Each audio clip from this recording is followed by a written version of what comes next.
अस्सलामुअलैकुम दोस्तों, क्या हाल चाल है? ठीक ठाक हैं, उम्मीद है कि ठीक होंगे। दोस्तों, गर्मी की आमद है और रमज़ान शरीफ का महीना भी चल रहा है, तो क्यों ना हम आपको एक ऐसी आज रेसिपी बताएं जिसकी अफादियत तिब के लिहाज से भी बहुत ज़्यादा है और उसका टेस्ट भी बहुत अच्छा है।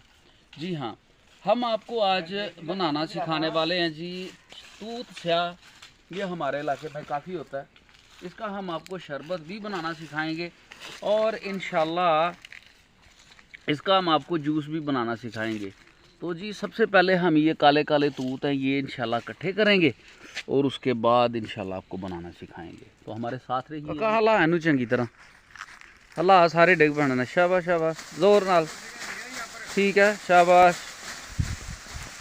क्या ये देखें जी तरीका, इसके साथ बड़ी आसानी के साथ आ जाते हैं नीचे सारे।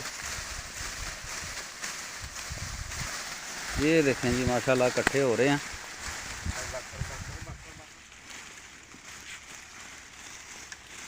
चलो ठीक है, माशाल्लाह काफ़ी हैं जी। उठाओ यार बग्गू, पाओ छापर चुका के जी। तो दोस्तों ये हम ले आए हैं जी, इसको धो लिया, साफ़ सुथरा कर लिया। तो अब हम इंशाल्लाह ना इसका आपको शरबत बना के दिखाएंगे। कुछ बातों का ना खुसूसी ख्याल रखना है। सबसे पहले ये कि कुछ लोग इसको करते ऐसे हैं कि इसका ग्राइंडर में जूस निकाल के फिर उसको बनाते हैं, ऐसे वो ख़राब हो जाएगा। इसको आपने इसका जूस नहीं निकालना ग्राइंडर में, जिस तरह मैं आपको बताता हूँ सेम अगर उस तरह बनाएंगे तो आपका जो है ना शरबत उसकी लाइफ ज़्यादा होगी, तो होगा भी इंशाल्लाह मज़ेदार। तो इसको करना ये है, इसको डालेंगे हम जी कढ़ाई में। ये देखिए, इसमें हम डालेंगे जी तकरीबन 4 गिलास पानी के।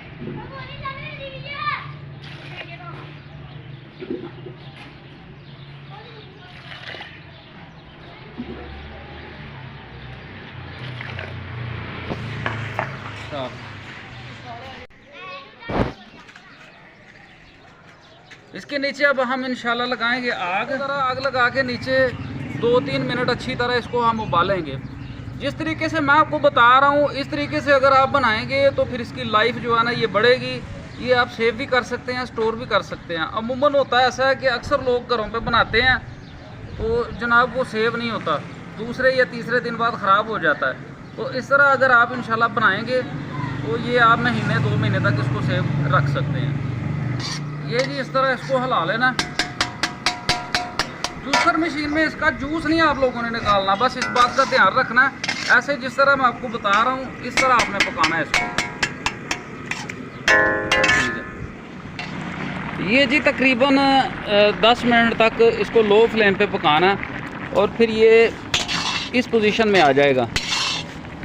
अब चूल्हा नीचे से बंद कर लेना और इसको ठंडा होने देना। ये देखें जी ठंडा हो गया। अब इसको हम निकालेंगे ज़रा। इसमें ये कपड़ा ले लेना है, खाशा इसको बोलते हैं, साफ कपड़ा कोई भी ले लें। काका नु हाथ रख इधर उधर, इसमें डाल के ना तो उसको निचोड़ लेना अच्छी तरह जी।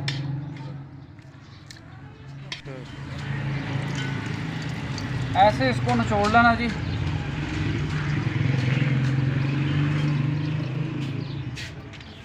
बिल्कुल ऐसे इसको निचोड़ लेना।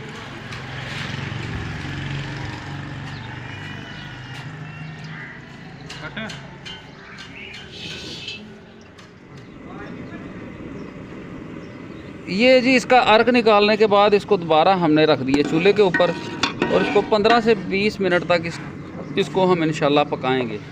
ये जनाब अब इस पोजीशन में आ गया ये। इसमें हम डालेंगे तकरीबन 1.5 किलो चीनी। ये देखें जी, अब इसको अच्छी तरह मिक्स करेंगे। इसको ना बबल आने तक इसको पकाना है।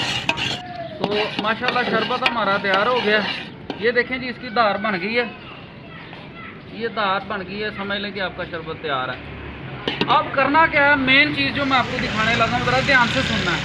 तो होता क्या है कि अक्सर घरों पे आप बनाते हैं लेकिन आपका ये ख़राब हो जाता है शरबत। इसको सेव करने के लिए अब हम इसमें डालेंगे थोड़ी सी टाटरी। ये जनाब तकरीबन 1 चुटकी इसमें डालनी है टाटरी। इसके साथ क्या होगा कि इसकी लाइफ बढ़ जाएगी, ये अब ख़राब नहीं होगा। बस यही इसका मेन फार्मूला है। तो इसी तरह इसको आपने बनाना है जी। माशाल्लाह शरबत हो गया हमारा तैयार। तो उम्मीद है कि आपको हमारी ये वीडियो पसंद आई होगी। इंशाल्लाह अगली वीडियो में आपको इसका फ्रूट का जो है ना जूस बनाना सिखाऊंगा, वो भी बड़ा ज़बरदस्त उसका टेस्ट होता है। तो मज़ीद इस तरह की वीडियोस देखने के लिए हमारा चैनल सब्सक्राइब कीजिए। इंशाल्लाह मिलते हैं अगली वीडियो में। अल्लाह हाफ़िज़।